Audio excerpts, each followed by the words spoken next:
الحمد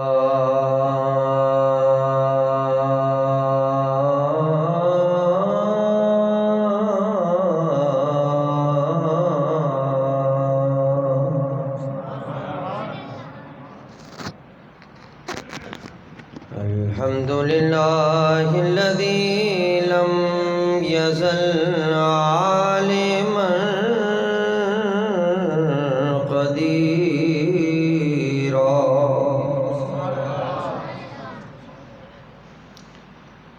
قديرا سميعا بصيرا والصلاة والسلام على سيد الأنبياء والمرسلين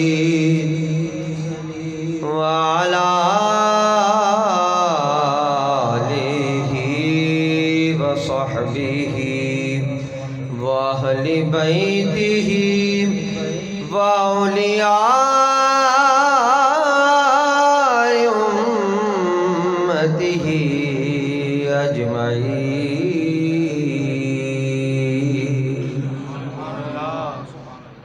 أما بعد فأعوذ بالله من الشيطان الرجيم. بسم الله الرحمن الرحيم.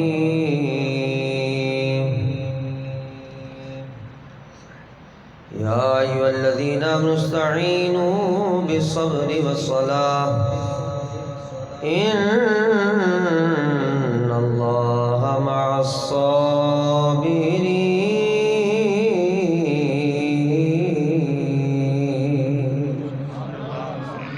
صدق الله وصدق رسوله النبي الأمين الكريم ونحن على ذلك لمن الشاهدين والشاكرين والحمد لله رب العالمين.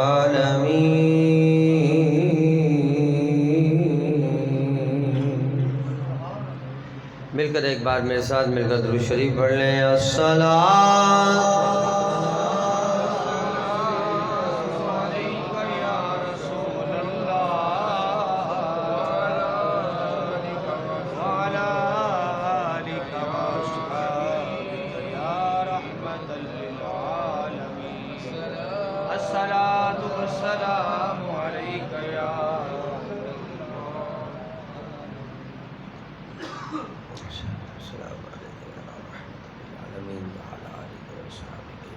المذنبین.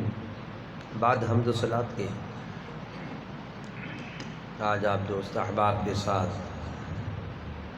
محرم الحرام کی 10ویں تاریخ میں مل بیٹھ کر ذکر شہادت حسین میں الحمدللہ شرکت کی سعادت حاصل ہو رہی ہے. اور دوسرے لفظوں میں اگر یوں کہوں تو غلط نہ ہوگا کہ شہادت حسین میں شریک ہونے کی جو سنت رسول ہے اس پر عمل پیرا ہونے کی ہمیں سعادت حاصل ہوتی ہے. حضور کی حضرت امام علی مقام کی شہادت میں میرے آقا کریم علیہ السلام کی موجودگی، آپ کا باخبر ہونا، آپ کا سامنے تمام حالات کو دیکھنا اور اس پر میرے آقا کا غمگین ہونا، یہ سب روایات سے ثابت ہے اور احادیث سے اس کا وجود ہے، ثبوت ہے. تو گویا آج شہادت حسین کے اس دن میں مل بیٹھ کر وہ والا سما تو نہیں قائم ہو سکتا جو میرے امام نے تکلیفوں کے وقت اٹھایا تھا، لیکن پھر بھی یہاں بیٹھ کر ذکر حسین کر کر امام حسین کے غم کو اور اس غم کو یاد کر کر اور اس غم کے لمحات کا ذکر کر کے اور ان باتوں کو ذکر کر کے گویا ایک طریقے سے اپنے حبیب کریم علیہ السلام کی سنت پر بھی عمل پیرا ہو رہے ہیں۔ اسی موضوع کے حوالے سے میں ایک حدیث آپ دوست احباب کی سماعتوں کی نظر کر رہا ہوں، اور مجھے امید ہے کہ حدیث سماعت فرما کر آپ کا ایمان تازہ بھی ہوگا، اور جب تازہ ہو رہا ہو تو قلب کی گہرائی سے اس تازہ ایمان کا ثبوت دینے کے لیے سبحان اللہ کی صدائیں بلند کرتے رہیں، تاکہ ہمیں حدیث سننے اور سنانے میں مزہ آئے اور اس ذکر حسین کو کرنے میں لطف بھی آئے اور ثواب بھی حاصل ہو۔ حدیث سماعت فرمائیے گا۔ حدیث بڑی مشہور ہے، اور اس حدیث کو حضرت سلمہ روایت فرما رہی ہیں۔ یہ سرکار دو جہاں صلی اللہ علیہ وسلم کے آزاد کردہ غلام تھے، حضرت ابو رافع، ان کی یہ زوجہ محترمہ تھیں، حضور کی خدمت میں رہیں، بڑی خدمت کی، اور آپ کی ازواج مطہرات کی خدمت کیا کرتی تھیں۔ اور بی بی فاطمۃ الزہرا رضی اللہ عنہا کا جب وصال ہوا تو آپ کے غسل کو، آپ کو جو غسل دیا وہ حضرت اسماء بنت ابی بکر نے دیا، تو اس غسل کے وقت بھی یہ آپ کے ساتھ شریک تھیں۔ سیدنا ابو بکر رضی اللہ عنہ کی جو اہلیہ تھیں وہ بھی اس غسل میں شریک تھیں، تو اس میں یہ بھی موجود تھیں، حضرت سلمہ بھی بڑی خادمہ اور بڑی محبت کرنے والی خاتون تھیں۔ یہ اس حدیث کو نقل کر رہی ہیں۔ اس حدیث کو ترمذی نے اہل بیت کے چیپٹر میں اس حدیث کو بیان کیا ہے، فضائل اہل بیت کے اندر۔ کیا کہتی ہیں؟ سماعت فرمائیے گا۔ ان سلمہ رضی اللہ عنہا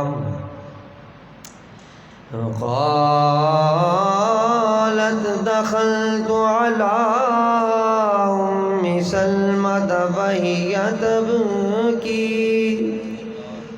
فقلت ما يبكيك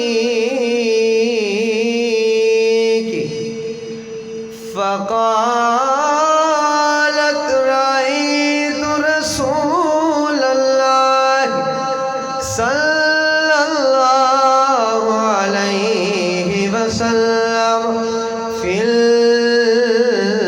المنام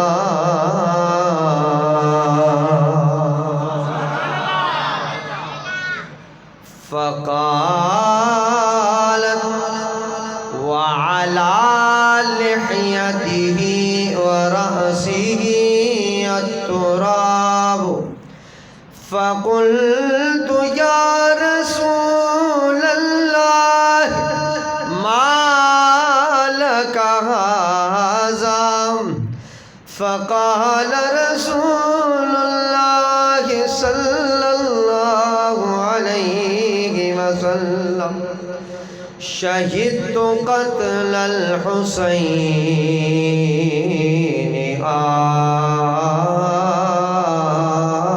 آنفا۔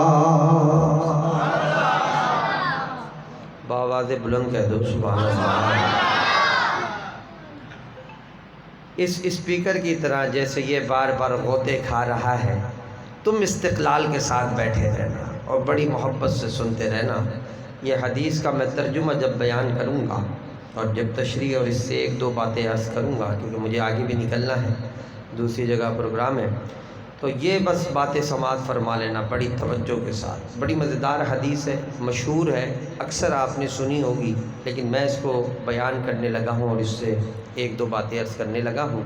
قابل سماعت ہیں، سماعت فرمائیے گا۔ حضرت سلمہ حضور کی جو خادمہ تھیں، حضرت ابو رافع کی بیوی، وہ کہتی ہیں کہ میں ایک دن گھر میں جب داخل ہوئی تو کہاں داخل ہوئی؟ دخلت علی ام سلمہ، حضرت ام سلمہ کے گھر پر آئی۔ حضرت ام سلمہ میرے آقا کریم علیہ السلام کی زوجہ محترمہ ہے، امہات المومنین، مومنوں کی ماؤں میں سے ایک ماں ہے۔ ام سلمہ حضور کی بڑی پیاری زوجہ محترمہ، ان کے گھر پر آپ خدمت کی غرض سے آیا جایا کرتی تھی، تو کہتی ہیں کہ ایک دن جب میں داخل ہوئی نا گھر میں، تو میں نے حضرت ام سلمہ کو روتا ہوا دیکھا، ہی تب کی، وہ رو رہی۔ جب میں نے انہیں روتا ہوا دیکھا تو میں بے ساختہ پوچھ بیٹھی، ماں یبکی کے آپ کو کیا بات رلا رہی ہے، کہ کس بات پر رو رہی ہیں، کیوں غمگین ہو گئی ہیں، ایسے دکھ کی کیا بات ہے، میں نے کبھی اتنا آپ کو روتے نہ دیکھا۔ آئے تو آپ نے بڑی پیاری بات کی، آپ نے کہا رأیت رسول اللہ صلی اللہ علیہ وسلم فی المنام، ابھی میں نے اپنے حبیب کو، اپنے سرتاج کو، والی کائنات کو، دو جہاں کے بادشاہ کو، آقا کریم علیہ الصلوۃ والسلام کو ابھی خواب میں دیکھا ہے میں نے۔ اچھا، یہ تو بڑی خوشی کی بات ہے، سرکار کی زیارت ہو گئی آپ کو وصال کے بعد، حضور کے وصال کے بعد۔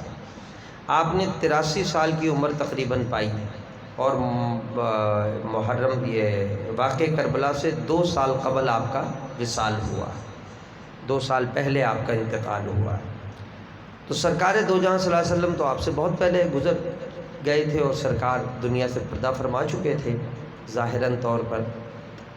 تو آپ نے حضور کے ظاہری طور پہ وصال فرمانے کے بعد، پردہ فرمانے کے بعد ایک دن حضور کو خواب میں دیکھا، اور دیکھ کے رونے لگی۔ تو حضرت سلمہ نے پوچھا، یہ تو بڑی اعزاز کی بات ہے، سرکار کی زیارت آپ کو ہو گئی ہے، تو آپ رو کس بات پہ رہی؟ آپ نے کہا جس حال میں دیکھا وہ تمہیں بھی بتاؤں گی تو وہ حال رلا دے گا۔ اچھا، کیا دیکھ لیا بھائی؟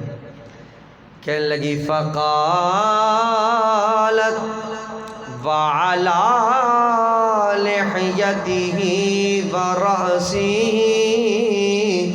التراب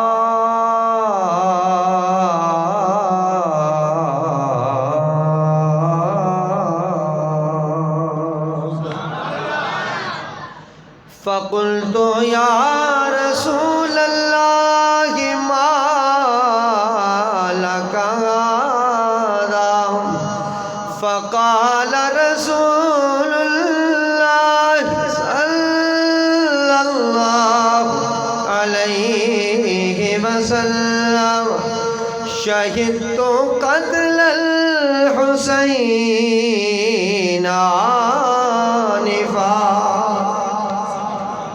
جب میں نے آقا علیہ السلام کو دیکھا نا تو حالت کچھ ایسی تھی میرے آقا کی کہ مجھے رلا دیا۔ میں نے پوچھا یا رسول اللہ علی لحیتہ ورأسہ تراب، آپ کی مٹی، آپ کی داڑھی مبارک پر، آپ کے چہرے پر، آپ کے بالوں پر، سر پر مٹی اٹھی ہوئی ہے، بڑی پریشانی کی حال میں، پراگندہ بال ہو رہے ہیں، ایسے لگ رہے ہیں کہیں سے پریشان آ رہے ہیں۔ تو یا رسول اللہ یہ کیا حالت بنائی ہوئی ہے؟ تو میرا حبیب بڑی غمگینی میں کہتا ہے شہدت قتل الحسین آنفا، ابھی جہاں حسین کو قتل کیا گیا ہے وہاں سے حاضر ہو کر آ رہا ہوں، وہ لمحہ، وہ جگہ، وہ مقام دیکھ کے آ رہا ہوں۔ تو اب خوشی کہاں، اب چہرے پہ خوشی کے آثار کہاں، اور حالات سنورتی کہاں؟ وہ حسین جس کو بوسہ دیا کرتا تھا، وہ حسین کہ جب رویا کرتا تھا تو فاطمہ سے کہتا تھا فاطمہ ان کو میرے پاس لا، ادعو لی الیہ، میرے پاس لا، ویشمہما ویضمہما الیہ، اور ان کو اپنے ساتھ بٹھا کر سونگا کرتے تھے اور اپنے گلوں سے لگا لیا کرتے تھے۔ اس حسین کو آج اپنے سامنے قتل ہوتا دیکھ کے آ رہا ہوں کربلا کی ریت پر، تو بابا خوشی کہاں سے ہوگی؟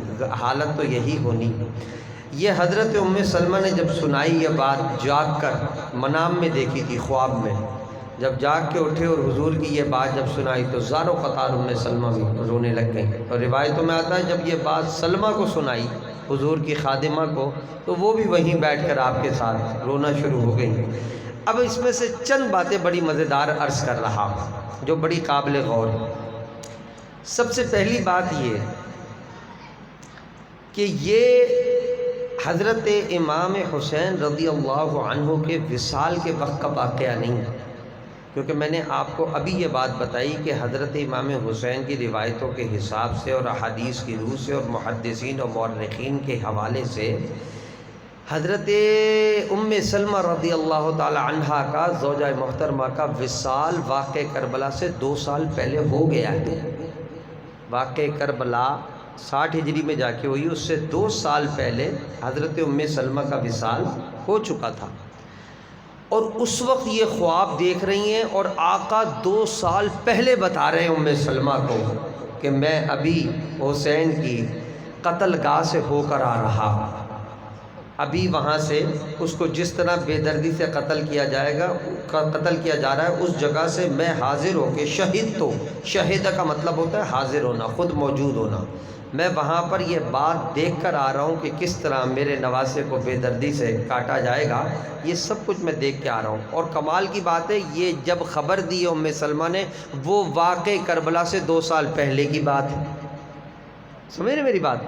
ابھی اس دن نہیں ہوا قتل، وہ تو 2 سال پہلے کی خبر ہے جو سیدنا ام سلمہ رضی اللہ عنہا کو دے رہے ہیں میرے آقا کریم علیہ السلام۔ معلوم کیا ہوا، علماء نے اس حدیث کو نقل کر کے بڑا خوبصورت نقطہ بیان کیا۔ علماء کہتے ہیں معلوم یہ ہوا میرے مصطفیٰ کی نظر اپنے امتیوں پر جانے کے بعد بھی، پردہ فرمانے کے بعد بھی رہ رہی ہے، اور میرا حبیب بیٹھا وہاں ہے لیکن دیکھ ساری کائنات کو رہا ہے، اور نہ صرف دیکھ رہا ہے بلکہ اگر کوئی چاہے تو اس کو خبر بھی دے دیتا ہے، اس کی مدد بھی فرما دیا کرتا ہے۔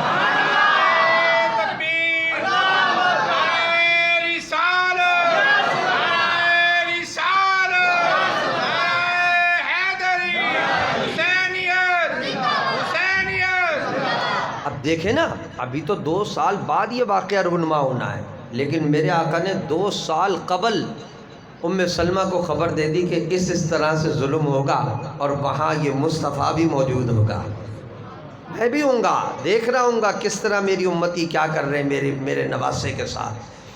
اور پھر یہ ساری خبریں ام سلمہ تجھے ایڈوانس میں ہی دے رہا ہوں، پہلے سے دے کے جا رہا ہوں۔ کیوں؟ کیونکہ دنیا کو خبر رہے نہ رہے، مجھے اپنے ایک ہی امتی کی خبر رہتی ہے۔ آج اگر حبیب کریم سے اپنی محبت کا، اپنے ربط کا، اپنے تعلق کا اظہار کر لے تو سینکڑوں فتوے شروع ہو جاتے۔ کہاں تعلق جوڑ رہے ہو؟ کس سے جا کے باتیں کر رہے ہو؟ کون سن رہا ہے؟ کون سنا رہا ہے؟ ارے تیرا نبی ہوگا جو نہیں سنتا ہوگا، میرا نبی تو اگلی خبریں قبر میں رہتے ہوئے دے بھی رہا ہوتا ہے، بتا بھی رہا ہوتا ہے، اور اگر مدد کرنی پڑ جائے تو مدد بھی فرما رہا ہوتا ہے۔ ایک آواز پہ چودھری سیٹ کر لو اس کو، ایک آواز پہ سیٹ کر لو، تمہاری بڑی مہربانی۔ یہ ہے مقام مصطفیٰ، یہ ہے میرے حبیب کی نگاہ۔ اب بات یہ کہ حبیب کی نگاہ میں تو سب کچھ ہے، سن رہے ہو نا؟ جو سن رہے ہو وہ کہہ دینا سبحان اللہ، الحمدللہ۔ یہ ہے مقام مصطفیٰ علیہ الصلاۃ والسلام، اور یہ بات صحابہ کی نہیں، اہل بیت کی نہیں، ہر دور میں اہل علم، اہل تصوف اور اہل نظر کا یہ عقیدہ، یہ ماننا، یہ سوچ، یہ ان کا ایمان اور اعتقاد تھا کہ مصطفیٰ کل بھی دیکھ رہے تھے، مصطفیٰ آج بھی دیکھ رہے ہیں۔ حبیب کی نگاہ سب پر ہے، حبیب نے نگاہ سب پہ رکھی ہوئی۔ آج بھی خلوص نیت کے ساتھ مصطفیٰ کو پکارو، میرے حبیب سے مدد طلب کرو، انشاءاللہ مدد آئے گی، میرا حبیب نگاہ فرمائیں گے۔ اب رہ گیا یہ سوال کہ پھر سیدنا امام حسین رضی اللہ عنہ کے سارے معاملات کو میرا مصطفیٰ دیکھ کے آ رہا ہے، وہاں تھوڑی سی مدد ہو جاتی تو یہ اتنا ظلم اور ستم تھوڑی ہوتا۔ میرا حبیب دعا کرے تو بدر کے میدان میں 313 1000 کے لشکر پر فتح پا جائے، تو یہاں کیا مشکل تھا 72 لوگوں کو جتانا میرے حبیب کے لیے؟ بس ہاتھ کے لیے دعائی تو اٹھانے تھے خالی، آئے ہے۔ لیکن علماء نے بڑی پیاری بات کی، علماء نے کہا نعرہ رسالت، نعرہ رسالت، نعرہ حیدری، نعرہ تحقیق، حسینیت، حسینیت۔ علماء نے اس کا بڑا خوبصورت جواب عطا کیا ہے، بڑی گہری بات کہی، سمجھنے والی بات۔ جوابات تو بہت سارے دیے، لیکن سیدھا سیدھا سا اور ایک جواب جو میں عرض کر رہا ہوں وہ علماء نے یہ دیا۔ علماء فرماتے ہیں کہ یہ اللہ رب العزت کی بارگاہ میں مقدور تھا، قدر لکھ دی گئی تھی، قدر اور تقدیر لکھ دی گئی تھی کہ اسی طرح آزمائش نواز رسول کی ہونی ہے، اور اس کو کامیابی کے ساتھ نواسہ رسول نے گزارنا ہے، اور اس کے بعد دین اسلام کو تا حیات اس نواسہ رسول کے صدقے اور طفیل عظمتیں اور بڑائیاں عطا ہونی ہیں۔ یہ من اللہ مقدور تھا، یہ اللہ کیا تقدیر تھی، سیٹنگ ہو چکی تھی، کیوں نہ ہوتی۔ علماء نے بڑی پیاری بات کی کہ حضرت ابراہیم علیہ السلام کی سنت کو تا حیات زندہ رکھا اللہ تعالیٰ نے آج تک مسلمانوں پر۔ وہ جو ہم بقرعید کرتے ہیں، حضرت ابراہیمی کی تو سنت ہے، آپ نے اپنے بچے کو لا کے رب کی بارگاہ میں شہید کرنے کے لیے، ذبح کرنے کے لیے حاضر کر دیا تھا، مولا تیری رضا ہے تو ہم حاضر ہیں، تیری رضا ہے تو ہم حاضر ہیں۔ یہ ادا اتنی پسند آئی رب کو، وہ قربانی بھی قبول فرمائی اور قیامت تک کے لیے مسلمانوں پہ اس قربانی کو لازم قرار دے دیا ہے۔ اب ظاہری بات ہے، میرا مصطفیٰ تو نبیوں کا امام بن کر آیا ہے، میرا مصطفیٰ ابراہیم کا بھی امام ہے، حضرت آدم کا بھی امام ہے، حضرت نوح کا بھی امام ہے۔ رب نے تمام نبیوں کی امامت اگر کسی کو عطا کی تو میرے مصطفیٰ کو عطا کی تھی، تو اب مقام شہادت بھی تھوڑا اعلیٰ لیول کا ہوگا۔ وہاں صرف بچہ شہادت کے لیے پیش کیا گیا، جب بات حسین کی آئی تو صرف حسین نہیں، پورا خاندان، علی اصغر بھی، علی اکبر بھی، تمام خواتین بھی، الغرض سب کو پیش ہونا پڑ رہا ہے، یہ بتانے کے لیے کہ مصطفیٰ میں آپ کے خاندان سے ہوں، مقام آپ کا اونچا ہے، آپ کے نواسوں کی شہادت بھی اونچی ہوگی۔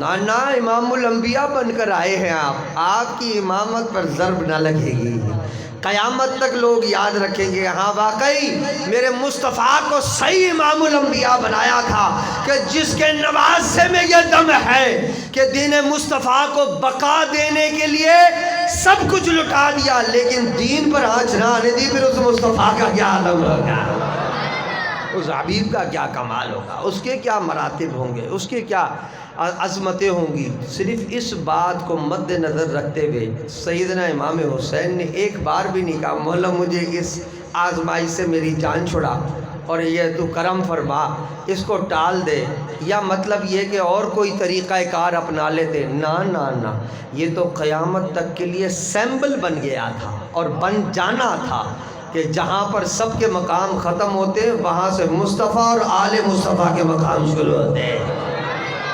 اس درجے کا اسٹینڈرڈ میرے امام علی مقام دے کر چلے گئے، لیکن اب دو باتیں جو اور بڑی امپورٹنٹ ہیں وہ سمجھنے والی ہیں، کہ میرے آقا علیہ الصلوۃ والسلام نے کوئی دعا نہیں کی کہ مولا اس کو نکال لے، سید بڑی آہ و بکا سے بھرے ہوئے افسانے اور کیا روایتیں اور تواریخ کے اندر حالات مل جائیں گے آپ کو، جس میں بی بی زینب رضی اللہ تعالی عنہا سے بھی نے بھی سرکار دو جہاں صلی اللہ علیہ وسلم سے عرض کی تو اتنے کی مولا اے نانا دعا کیجیے گا ہمارے لیے، اللہ ہمیں اس مسئلے میں، اس مقام پر، اس اتنی بڑی آزمائش اور ابتلا پر ہمیں اللہ تعالیٰ ثابت قدمی عطا فرمائے۔ یہ دعائیں کروا رہے ہیں نانا سے، یہ نہیں کیا نانا حضور دعا فرمائے یہ بھی تباہ ہو جائے وہ بھی تباہ ہو جائے، یزید بدبخت الٹا ہو جائے اور ملعون بندر کے بچے بن جائیں، سب کے سب بندر کی شکل بن جائیں، یا تباہ ہو جائیں، یا جل جائیں، یا عذاب آ جائے، ایسی کوئی دعا نہیں۔ آپ نے کہا جی جو آزمائش لینی حضور وہ تو حاضر ہیں، لیکن بس دعا فرماتے رہنا، اس ثابت قدمی کے ساتھ ہی چلتے رہیں، کیونکہ واقعی رستہ بڑا پر خطر تھا اور بڑا ہی یعنی کہ قدموں میں کیا کہتے ہیں کہ لرزہ آ سکتا تھا، راشا پڑ سکتا تھا، ہل سکتا تھا انسان، بڑے سے بڑا انسان ہل سکتا تھا۔ جب گود میں ننھے بچے ذبح ہو کے آ رہے ہو نا، ان کے سینوں پر اور ان کے گلوں پر جب تیر پیوست ہو رہے ہو تو بڑے سے بڑے آدمی کا بھی کلیجہ پھٹ جاتا ہے، لیکن آپ پھر بھی امام حسین یہی کہتے رہے مولا اس حسین کو اس مقام پر بھی صبر و اجر عطا فرمانا۔ تو واقعی جگہ تو ایسی تھی کہ جہاں پر اچھے بھی لرز سکتے تھے، لیکن امام حسین کے پائے جنبش بھی نہیں آیا آپ کے پائے مبارک میں، ذرہ برابر بھی لرزہ بھی نہیں آیا، اور استقامت کے ساتھ چلتے رہے، کیونکہ میرے مصطفیٰ کی دعائیں جو ساتھ تھیں، حبیب کی دعائیں جو ساتھ تھیں۔ تو پہلی بات تو یہ کہ میرے حبیب کی نگاہ سب پر ہے، سب کو دیکھ رہے ہیں، اور میرے حبیب کی نگاہ آل رسول اپنے خاندان پر تو خاص کر ہوتی ہے۔ یہی وجہ ہے میرے حبیب نے کئی سال پہلے ہی اپنے غم کا اظہار کرنا شروع کر دیا تھا کہ یہ بڑا دکھ کا لمحہ ہونے والا ہے، اور یہ بدبخت میری امتی ایسی حرکتیں کرنے والے ہیں۔ تو یہ حبیب کے دکھ کا اظہار 2 سال پہلے سے ہو رہا ہے، بلکہ اور روایتیں اٹھاتے رہو تو حضور نے گاہے بگاہے اس بات کا ذکر فرمایا ہے۔ ایک حدیث میں میرے حبیب نے یہاں تک بھی آیا، ایک حدیث میں آتا ہے حضور نے فرمایا کہ حسین ایک ایسے وقت اور ایسی گھڑی میں بھی گرے گا کہ جب اس کو معاونت کی ضرورت ہوگی، تو یاد رکھنا اس وقت جو میرے حسین کی مدد کرتا جائے گا اس پہ جنت واجب ہوتی جائے گی۔ میرے حبیب نے کافی ساری چیزوں کی طرف، کافی باتوں کی طرف اشارہ تو فرما دیا تھا، اور لیکن اس بات کا بھی اظہار کیا میرے حبیب نے کہ حبیب کو دکھ بڑا ہوا، صدمہ بڑا ہوا۔ میں تو پریشان ہوں اور حیران ہوں اس بات سے کہ بس اللہ تعالیٰ جس کی عقل بند کر دے۔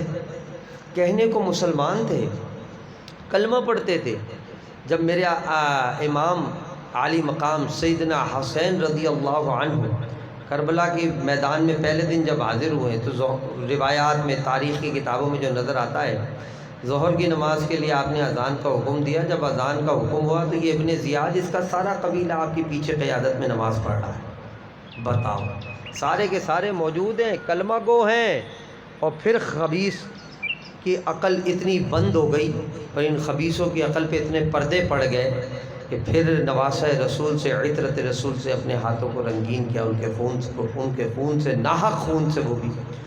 اور روایتوں میں آتا ہے آئے ہائے کیا بات ہے، نواسہ رسول کا تو کلام ہی الگ ہے، جس کے زبان پہ مصطفیٰ بولے، جس کے ہونٹوں کو مصطفیٰ چومے، پھر وہ کلام کرے تو پھر بچتا کون ہے۔ آپ نے جب ظہر کی نماز پڑھائی اور جب خطاب کے لیے کھڑے ہوئے، ابن زیاد کا 1000 کا لشکر تھا، جب اس کے سامنے خطاب کرنا شروع کیا تو روایتوں میں آتا ہے کئی کوفی نکل کے جانے شروع ہو گئے، کئی کوفی نکل کے جانے شروع ہو گئے۔ ابن زیاد ابھی تک موجود نہیں تھا لشکر میں، وہ پیچھے آ رہا ہے۔